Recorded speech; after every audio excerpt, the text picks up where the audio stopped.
The conference room smells like burnt coffee and expensive silence. My brother Nathan sits at the head of the mahogany table, flanked by lawyers in gray suits who look like they've never smiled in their lives. I'm sitting 3 seats away, which shouldn't matter, but it does. He slides a folder across the table like he's handing me the morning newspaper. "We're transferring the asset," he announces, his voice smooth as glass. "Everything's been finalized." I open the folder. Pages blur together. Legal terms. Signatures. My name isn't there. The room seems to tilt. I read it again. Then again. Nothing changes. My brother leans back in his chair, and I watch his jaw tighten just slightly, the way it always does when he's waiting for someone to react badly so he can look calm by comparison. "There's been a mistake," I say. My voice sounds like it belongs to someone else. Nathan smiles. Not a real smile. The kind you practice in the mirror. "No mistake, Olivia. This is what we decided." Except we didn't. I never decided this. I never agreed to any of this. One of the lawyers clears his throat. The other one stares at his hands. Nobody defends me. "The documents are already filed," Nathan adds quietly. That's when I understand. This isn't a conversation. It's an announcement of something already done. I try to speak. My mouth opens. Nothing comes out at first. "Wait," I finally say. "We need to talk about this. My name should." Nathan cuts me off, and he does it by smiling bigger. Not crueler. Just bigger. "She's just emotional," he says to the room, like I'm not sitting 3 feet away. Like I'm not real enough to talk to directly. Few people chuckle. Not loud chuckles. Uncomfortable ones. The kind of laugh that happens when someone says something that isn't funny but everyone agrees to pretend it is. My ears ring. Actually ring. Like someone just slammed a door inside my head. One of the lawyers, the older one with reading glasses, hesitates. His pen hovers over his notepad. "There were, earlier drafts," he says carefully. "Different versions of the agreement." Nathan snaps his pen shut. "Too fast. Too loud. We're all on the same page now," he says. His voice is harder now. The performance is over. The older lawyer doesn't push back. He just nods and shuffles his papers. I watch Nathan's hands. They're shaking slightly. Just barely. His knuckles are white where he's gripping the table edge. He's nervous. Underneath all that confidence and that fake smile, he's nervous. Which means he knows something's wrong. Which means he knows I know something's wrong. Which means he rushed this. And people who rush things make mistakes. My name is Olivia Sterling. I'm 32 years old, and I don't scream in conference rooms. I don't cry at tables. I don't make scenes. I sit in my car in the parking lot for 20 minutes, shaking. My steering wheel feels cold under my palms. The sun is bright through the windshield, too bright, like everything is overexposed and wrong. I replay the meeting in my head, frame by frame. Nathan's voice. The chuckles. The way the lawyers wouldn't look at me. The way he said, "earlier drafts." I realize something cold and clarifying, something that clicks into place like a lock opening. Authority leaves trails. Documents get saved. Emails get sent. Metadata remembers. Timestamps don't lie. Signatures can be analyzed. If my name was on earlier versions, there's proof. And if there's proof, I can find it. Don't scream. I don't confront him. I don't text him angry messages or call him names or do any of the things my rage is begging me to do. Instead, I sit in that car and I think like someone calm. Someone cold. Someone who understands that revenge, real revenge, isn't loud. It's quiet. It's patient. It's methodical. It's the kind of thing that gets built over weeks, not hours. It's the kind of thing that wins. I turn the key in the ignition. My hands have stopped shaking. I drive home with one thought repeating in my head. I'm going to find everything. The asset was supposed to belong to both of us. That's what we'd agreed on 5 years ago, over terrible coffee in my apartment, when we were building something from nothing. Nathan was going to handle operations. I was going to handle strategy and development. It was supposed to be equal. It was supposed to be ours. Last week, I learned it was being gifted to someone named Vincent Holloway. Vincent Holloway has never worked a day on this asset. Check. I've asked around quietly, casually, like I'm just curious. The answer is always the same. Vincent was brought in recently. Very recently. He's a friend of Nathan's from college. He has money already. He's quiet. He doesn't ask questions. He's perfect, in other words, for someone who wants to hide something. My stomach turns when I understand what this is. This isn't a business restructure. This is an erasure. And Vincent isn't the real player. He's the buffer. He's the cover story. Nathan is hiding something behind this gift. I don't confront him yet. I don't have enough. But I start writing things down. Conversations. I create a file on my personal laptop. Not the work one, never the work one. And I label it Timeline. The first entry reads, Asset transferred to VO. My involvement unknown to legal team. Underneath, I write one question. Why would Nathan remove me if he had nothing to hide? Gifts still need permission. But Nathan didn't ask for mine. 3 days later, I arrive at work and everything is different. My security badge doesn't work. I try it 3 times at the glass doors before someone from accounting lets me in, looking confused and apologetic. I'm sure it's a glitch, she says. But it's not a glitch. My desk still exists, but my computer doesn't. Someone's taken it. My files are gone. My email access is suspended. My passwords don't work. The shared drive I've had access to for 3 years now shows me a blank screen. Access denied. Nathan texts me an hour later. Let's keep this professional. What does that even mean? Professional people don't erase contributors from systems. Professional people don't move ownership of assets without notification. Professional people don't do what my brother just did. Call him. He doesn't answer. I text back. What is this about? He responds. We'll talk when you're not emotional. I'm not emotional. I'm the opposite of emotional. I'm so calm I'm starting to scare myself. I spend the rest of the day at home, calling around, asking questions carefully.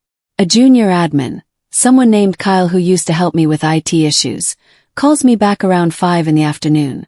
Hey, so, he says quietly, like he's checking to see if anyone's listening.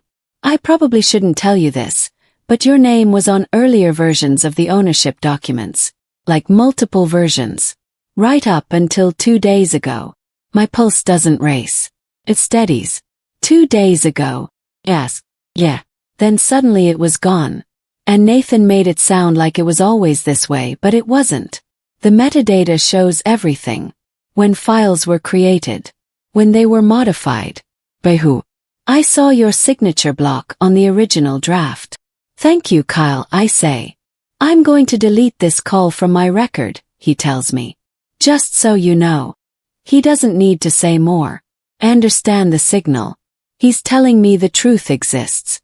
He's telling me how to find it. He's telling me I'm not crazy. That night, I sit at my kitchen table with my laptop and a cup of tea that goes cold while I'm not drinking it. Earlier versions mean metadata. Metadata means proof. Proof means everything changes. I think about what Kyle said. Metadata shows everything. I don't know much about metadata, but I know someone who does. My ex-boyfriend Joshua works in cybersecurity. We ended on good terms. He's one of those people who'll help you even when you haven't talked to him in 6 months. I don't tell him everything. I just ask a hypothetical question. If someone wanted to prove that their name used to be on a document, and then someone removed it, how would they do that? Joshua texts back almost immediately. Why? I text back. Hypothetical. He calls me instead of texting. How hypothetical are we talking? Very. Okay. First, check the version history if it's a cloud document. Google Drive, OneDrive, whatever. Every change is recorded with a timestamp. Second, check the file properties if it's saved locally. Right-click Properties Details. That shows when it was created and modified. Third, if someone's trying to hide their tracks, they'll do a final edit right before filing to make it look official. That edit is still tracked. even if they delete the earlier versions. Yes. Even then. Deletion is a version too. It leaves a footprint. I thank him and hang up. My pulse is steady. My mind is clear. I'm going to find everything he tried to hide. My mom insists on a family dinner 2 days later. Nothing unusual. Nothing about what happened. Just dinner. Nathan agrees immediately, which tells me he thinks he's already won. We sit around my parents' dining table. The same table where Nathan and I used to fight about homework, where we made plans, where we decided to go into business together. Nathan plays the hero tonight. He mentions the expansion plans. He calls himself generous for restructuring things to protect everyone's interests. My mom nods. My dad nods. They don't know what he's done. They wouldn't understand. I chew slowly and watch his hands. They shake when I ask one calm question. So, the asset transfer. I say like I'm asking about the weather. When exactly did you decide that? Nathan's fork stops halfway to his mouth. We discussed it, he says. But his voice is different now. Mueller. I don't remember that discussion, I say. You were preoccupied. With what? He sets his fork down. His hands are shaking more now. Olivia, we can talk about this privately. I'm asking here, I say. My voice is steady. That's what terrifies him, I think. Not my anger. My calmness. My mom looks between us. What's going on? Nothing, Nathan says too quickly. Family business stuff. Boring. But his hands are still shaking and my dad just noticed. My dad's looking at Nathan now. Really looking at him like he's trying to figure out what's wrong. Nathan changes the subject to his new car. Nobody listens very hard. He knows I know something. And he knows I'm not done. I wait 3 days. Not because I'm scared. Because I want him to get comfortable. I want him to think the danger has passed. Then I send an email to the company's records department. Professional. Neutral. Just a normal request. Hi, I need access to archived versions of the ownership documentation from the asset restructure. This is for my personal records. Please send any versions saved in the archive drive, including preliminary drafts. Thank you. No accusations. No emotion. Just procedure. The reply comes back within an hour. Hi Olivia, happy to help. These files will be coming from archive storage, so they may take 24 to 48 hours to retrieve. Perfect. I don't tell Nathan. I don't tell anyone. Just wait. In those 24 hours I do other research. I pull Joshua's advice into action. I search the company server for any document that mentions my name and the asset together. Find 7 files. I carefully download them to a flash drive. The work one is compromised, so I do it from my personal phone over the company Wi-Fi, which technically isn't allowed, but I stopped caring about technical violations the moment Nathan violated my trust. I document everything. File names. Creation times. I'm building a case. Not for anyone else. For me. For the truth. I don't know yet what I'm going to do with all this, but I know that having it is the first step to winning. Files arrive. I open them at 2 in the morning. My apartment is quiet. My tea is fresh. My mind is sharp. The first document is the preliminary agreement from 3 years ago. My name is there. My signature block. My email. My title listed as Strategy Director. The second document, dated 1 year ago, shows an updated version. My name is still there. Same role. The third document, dated 6 months ago, still has my name. But then I see it. The fourth document, dated 8 weeks ago. Someone has removed my name. Not deleted it, removed it. They've tried to make it look like I was never there, but I can see the editing marks. The track changes are still visible if you know how to look. Someone's initials are in the margin. NRW. N.R.W. Nathan Robert Walsh. My brother. The fifth document, dated 2 weeks before the meeting, shows my name again. But in different format. Smaller font. Different positioning. Like someone was experimenting. Testing. Figuring out the best way to make me disappear and make it look natural. The sixth document, the final one, doesn't have my name at all. But there's a revision note at the bottom in red text. Final draft after legal review. All parties approved. Oh, parties. Not me. I never approved this. I screenshot everything. I save copies to multiple places. I email myself from my personal account to create a timestamp on my own systems. Everything is documented. My hands are shaking now, but not from anger. From certainty. That's not a mistake. That's not miscommunication. That's fraud. I find an attorney through a friend of a friend. I don't ask for recommendations from anyone who might mention it to someone who might mention it to Nathan. I just search online for business law and intellectual property, and I find someone named James Hendricks who has the kind of office that smells like real wood and leather, not corporate desperation. I sit across from him on a Thursday afternoon with a folder full of documents and a timeline written in my own handwriting. I say one sentence. My brother transferred an asset I co-owned to a third party without my consent, and I think he forged the documentation to make it look like I was never involved. James leans back in his chair. He's maybe 50, with gray starting at his temples and eyes that have seen every kind of betrayal humans can create. Don't react yet, he tells me. Reaction is the enemy right now. Show me what you have. I spread everything out. The versions. The signatures. The track changes. The metadata. Kyle's confirmation about what he saw. James reads through it slowly. He doesn't rush. He makes notes. When he's done, he looks at me over his reading glasses. This is good work, he says. Really good work. Most people in your situation panic and confront the person immediately. You didn't. You documented. That matters. What does matter, though, is timing. When we move, we need to move decisively. And we need to make sure we have everything. How long do we wait? Yes. Until he makes a mistake. Guilty people always do. They get comfortable. They think they've won. Then they slip up. I nod. I understand patience now. I understand that revenge isn't instant. It's a project. In the meantime, James says, I want you to act like nothing has changed. Don't confront him. Don't email him. Don't tell anyone. Keep living your life. Can you do that? I'm already doing it. Nathan gets bold over the next 2 weeks. I watch it happen from a distance. He announces expansion plans publicly. A big event with investors and media coverage. He stands at a podium with Vincent Holloway beside him, and they talk about the next phase of growth and new strategic vision. My brother is glowing, confident, careless. He's on top of the world and he knows it. He posts about it on social media. He sends emails to investors about exciting new opportunities.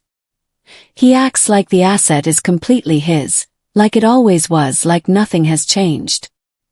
He's so comfortable in his victory that he's stopped being careful. And arrogance makes people sloppy. I watch him through social media and mutual acquaintances. I document what he's saying publicly. I note how he phrases things. Always our asset, but my vision. Always positioning himself as the sole brain behind everything. He's building a narrative. And that narrative is about to become his undoing. The mistake comes on a Tuesday afternoon. I'm at a coffee shop when my work email pings with a forwarded message.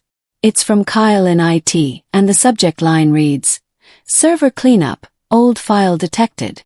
My heart rate stays normal. My expression doesn't change. But inside I'm burning. The email is internal.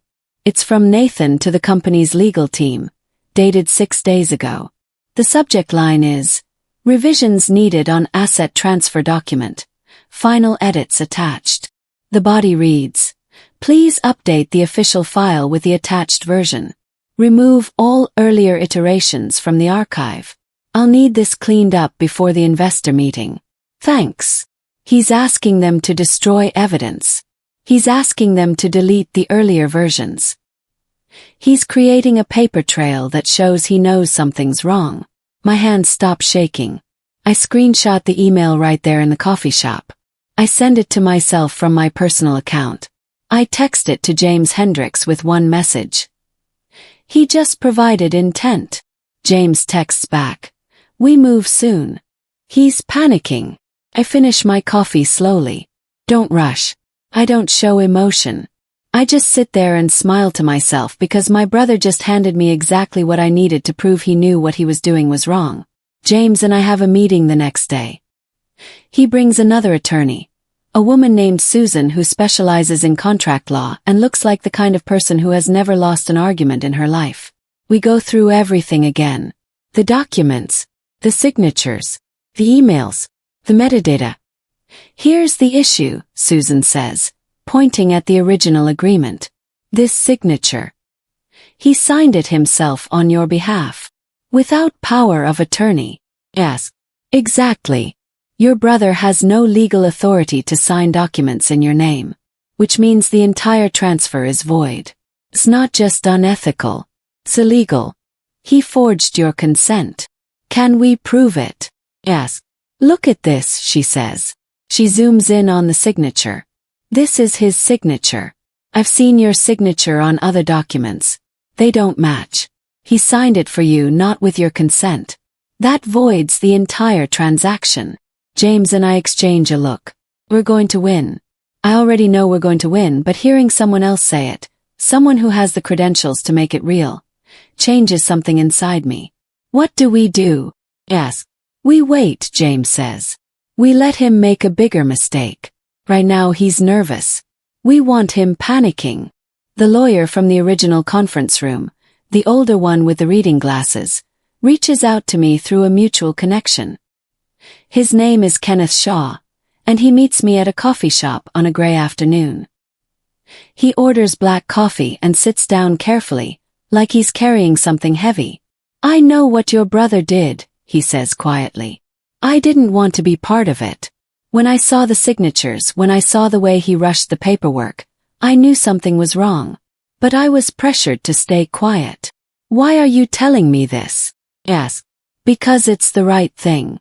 And because I don't like being silenced. He agrees to testify. Quietly. He doesn't want his name leaked to the press or the company yet. But when this goes to court or arbitration, he'll be there. He'll tell the truth about what happened in that conference room. He'll confirm that Nathan was nervous. He'll confirm that the paperwork was rushed. Having a witness changes everything. It means the story isn't just the documents anymore. It's a person who was there. Person who saw what happened. James has a strategy. Let him make a bigger mistake, he'd said. That mistake comes when Nathan decides to use the asset for a major deal. He partners with a large investment firm. The deal is supposed to be worth millions. The asset is supposed to be the crown jewel of the investment. Everything rides on the legitimacy of Nathan's ownership. He doesn't know that we know. He thinks he's home free. He thinks the documents are solid and nobody's looking. He's building on stolen ground, and he doesn't even realize it. We let him proceed. We don't stop him. We don't tell him to halt the deal. We just watch. And we wait for the moment when he's in so deep that he can't escape without losing everything. The deal requires final ownership verification. The investment firm needs to confirm that Nathan is the legitimate owner of the asset. They need paperwork. They need proof. They need certainty. Nathan starts to move forward. Then he hesitates. He delays the documentation. He finds reasons why things need more review, why things need more time. His delays are creating cracks. The investment firm starts asking questions. They want to know why final verification is taking so long. Nathan can't tell them the truth, so he buys time with excuses. But delays mean panic. And panic means mistakes. An external audit is triggered. Supposed to be routine. Supposed to be neutral. It's supposed to be just one more step in the investment process. But audits don't care about family. Audits don't care about explanations. Audits care about facts. About numbers. About documentation. The auditors are going to look at the asset transfer paperwork. They're going to check signatures. They're going to verify ownership claims. And when they do, they're going to find exactly what we found. Nathan doesn't know this is coming. Or maybe he does, and that's why he's been delaying. Either way, the machinery is in motion now, and it can't be stopped. Nathan calls me late at night. 11:30. The call wakes me up, and I let it ring twice before I answer like I was asleep. Hey! His voice is different. Softer. Tired. It's late, I say. I know. Sorry. We should talk. Okay, I say. Talk. He doesn't say anything for a moment. I can hear him breathing. I can hear something in the background, TV noise maybe, or traffic. I don't think I handled things well, he finally says. With the asset. I think I moved too fast and I didn't explain things well. No, I say. You didn't. Can we figure this out? Between us. I don't want this to become a legal thing. I almost laugh, but I don't. Stay calm. I don't know yet, I tell him. Olivia, please. Just talk to me. That's all I'm asking. I don't answer. I just stay on the line, listening to him breathe, listening to him suffer, and then I hang up. Too late, Nathan. Too late for talking. The auditors flag inconsistencies. Names don't align. Dates clash. Signatures don't match. The document shows multiple versions, and the versions tell a story. A story of someone being erased. The auditors call the investment firm. The investment firm calls Nathan. Nathan doesn't know what to say. The whole thing starts to unravel. James sends me an email. It's time. Same conference room. Same mahogany table. Same expensive silence. But this time I'm not sitting 3 seats away. I'm sitting at the head of the table beside James. Susan is beside him. The auditors are here. The investment firm's lead counsel is here. Nathan's face goes pale when he sees me. We need to discuss the asset transfer, James says. His voice is calm. Professional. Devastating. I don't think that's necessary. Nathan starts. It is, James says. He opens a folder. He slides documents across the table. The same documents Nathan tried to bury. Your client fraudulently transferred an asset that your brother did not own alone.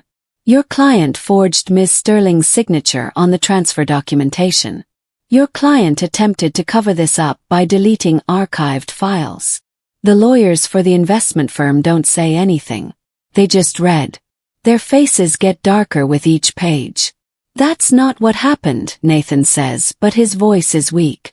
Yes, James says. It is. We have documented evidence. We have a witness. We have metadata that proves the timeline. We have your own emails requesting the deletion of evidence. Would you like me to continue? The screen fills with timelines, revisions, signatures, everything. Nobody laughs this time. My brother goes pale. Then he goes white. Then he looks like he might be sick. The investment firm's counsel leans over and whispers something to their partner. The partner shakes his head like he's disappointed. Betrayed, maybe. This changes everything, the lead counsel says. The asset ownership is disputed. We can't proceed with the investment. We need to halt the transaction immediately. Nathan opens his mouth, closes it, opens it again. I can explain, he says. No, James says. You can't. But you can listen while I explain it for you. And that's when I realize there's more. James hadn't shown me everything. He'd held something back, saved something for this moment. He pulls out a final document. It's a signed affidavit from Kenneth Shaw, the lawyer who was at the original meeting. In it, Kenneth details everything he saw, what Nathan said, how the paperwork was rushed, how Nathan was nervous. There's a photo attached. It's a screenshot of Kenneth's calendar. The meeting with Nathan, scheduled the day before the conference room meeting. The subject line reads, Discuss removing O's name from docs.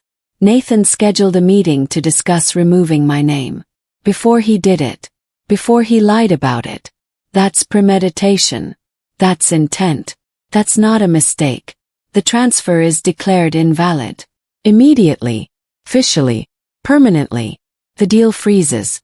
Investors pull back. They're calling their lawyers. They're filing suits. They're protecting themselves. Nathan is sitting at that mahogany table, and I watch his entire world collapse in real time. The investment firm is talking about legal action. The company board is talking about an investigation. His reputation is starting to crack. And he did it all to himself. I don't gloat. I don't smile. I just sit there calm, and I watch the consequences unfold like a flower blooming in fast motion. Nathan is removed from leadership pending a board review. Vincent Holloway disappears.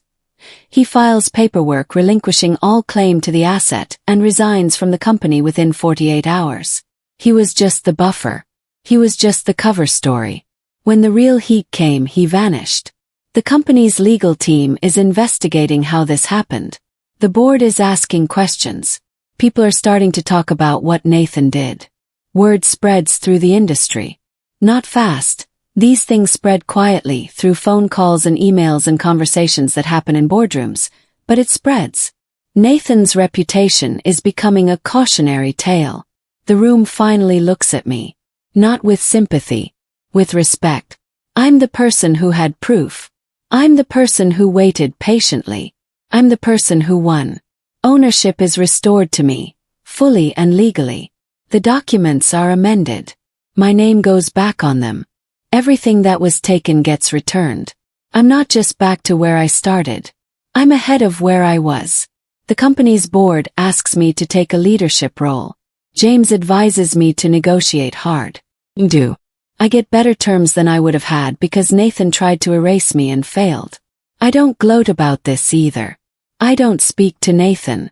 I don't send him angry messages. I don't do any of the things that would diminish what I've accomplished. Power doesn't need volume. Silence is much more powerful. I just rebuild. I bring in people I trust. I implement new systems. I create documentation that makes it impossible for anyone to do what Nathan tried to do ever again. 6 months later, my brother never contacts me again. Not an apology. Not an explanation. Not even a drunk text at midnight. Nothing. He's gone from the company. He's gone from my life. He's just gone. I rebuild without him. And it's better than it would have been with him. Stronger. Cleaner. Built on truth instead of compromise. I've learned something that nobody ever teaches you in business school. Betrayal thrives on panic. When you panic, you make mistakes. When you stay calm, you create evidence. When you document everything, you create truth. Truth wins in the end. Not because it's morally right, though it is, but because it's bulletproof. It can't be argued with. Can't be explained away. It can't be covered up forever. The documents came out. The truth came out. And I'm still here. My brother tried to erase me, and instead he erased himself. And that's the real victory.